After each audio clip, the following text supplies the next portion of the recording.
దేశంలో పవిత్ర పుణ్యక్షేత్రాలు ఉన్నటువంటి ఊళ్ళల్లో ఉంటాయి. ఆ ఊరు పేరు లైక్ వారణాసి, లేదంటే కనుక ప్రయాగ్రాజ్, ఇట్లా అవి ఆధ్యాత్మిక క్షేత్రాలే. కానీ చట్టబద్ధమైన ఆధ్యాత్మిక క్షేత్రంగా ప్రకటించినప్పుడు అక్కడ అన్యమత కార్యకలాపాలు కానీ, లేదంటే కనుక మద్యం మాంసాహారం నిషేధం కానీ చేయొచ్చు.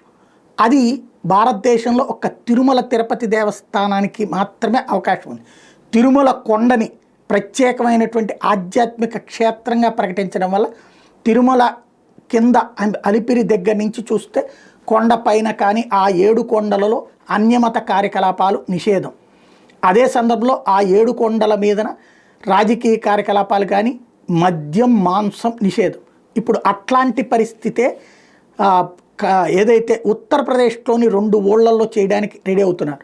రిలీజియస్ సిటీ అంటారు, ఆధ్యాత్మిక క్షేత్రం.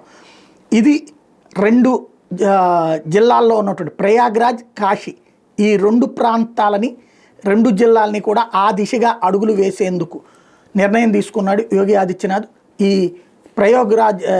ప్రయాగ్రాజ్ కుంభమేళ అయిపోయాక ఆ దిశగా అడుగులు పడే అవకాశం ఉంది. టోటల్గా 22,000 కిలోమీటర్ల పరిధికి సంబంధించిన 7 జిల్లాల చుట్టూతా భారీ ఏర్పాట్లు చేస్తున్నాడు తను.